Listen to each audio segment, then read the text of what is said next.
इल्तिजा मुफ्ती जिस कॉन्स्टिट्यूंसी से जो है इंतखाबात कंटेस्ट कर रही हैं बिजबिहारा, उसी जगह पर इस वक्त हम मौजूद हैं और पोलिंग स्टेशन ये है। हाल ही में महबूबा मुफ्ती की जो बेटी हैं इल्तिजा मुफ्ती, वो यहाँ आई थी। हालांकि जिस तरीके से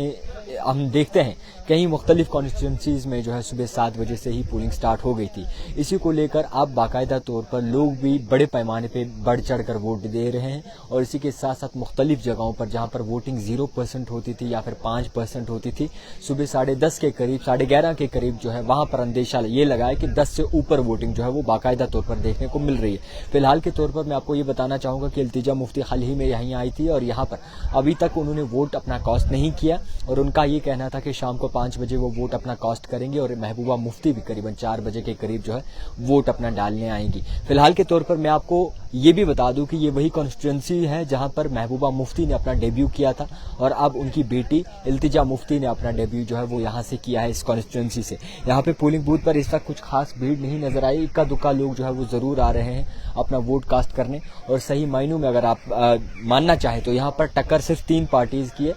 चाहे वो बीजेपी हो, पीडीपी हो और एनसी हो, यानी कि 3 पार्टियों की टक्कर इसमें आपस में जो है वो मानी जा रही है और यहाँ खाली 3 ही पार्टियां जो है इस वक्त बाकायदा तौर पर गर्दिश कर रही हैं। जिस तरीके से हालात हमने देखा, इससे पहले हम बुरहान वानी के एरिया में गए, जाकिर मूसा के एरिया में गए, त्राल के अगर नूरपुरा की बात करें, ददसरा की बात करें, वहां पर भी लोगों का रुझान जो है काफी हमें देखने को मिला और लोग बहुत ही ज्यादा खुश थे कि वो अपना वोट जो है वो कास्ट कर रहे हैं, क्योंकि 10 साल बाद जम्मू कश्मीर में चुनाव होने जा रहे हैं और 10 साल बाद का ये इंतजार जो है 10 साल बाद का खत्म हुआ है और 10 साल बाद लोगों को एक की दी गई है, लोगों को एक मौका दिया गया है कि वो अपना रिप्रेजेंटेटिव जो है वो चुन सके और इसी रिप्रेजेंटेटिव को तहत जो है उन लोगों की सरबराही हो सके। मैं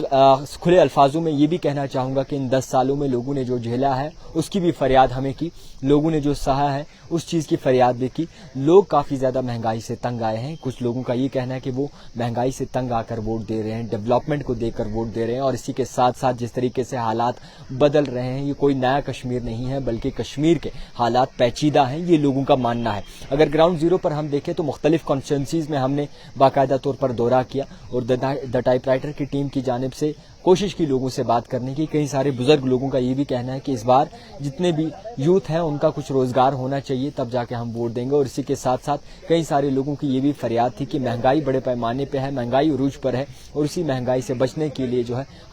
हम इस इलेक्शन में हिस्सा ले रहे हैं। हालांकि बात करें तो हालात पेचीदा तो जरूर है, मगर ये कॉन्स्टिट्यूंसी जो है यहाँ पर टक्कर बीजेपी की है, यहाँ पर नेशनल कॉन्फ्रेंस की और पीडीपी की टक्कर मानी जा रही है। हाल ही में नेशनल कॉन्फ्रेंस की बात करें या फिर इल्तिजा मुफ्ती की बात करें, वो यहाँ आई थी पीडीपी की इल्तिजा मुफ्ती और लोगों को यहाँ पर मीडिया को ये कहा कि करीबन 5 बजे वो अपना वोट जो है वो डालने आएंगी। अभी महबूबा मुफ्ती का इंतजार हो रहा है जो कि पीडीपी की सदर है। अब किस तरीके से डेवलपमेंट होती है, लोगों का इंतजार जो है वो खत्म होता है और अगले महीने में नताइज सामने आ जाएंगे कि कौन आखिरकार लोगों के दिलों में घर कर पाया है। दिखती रही द टाइपराइटर जावेद खान के।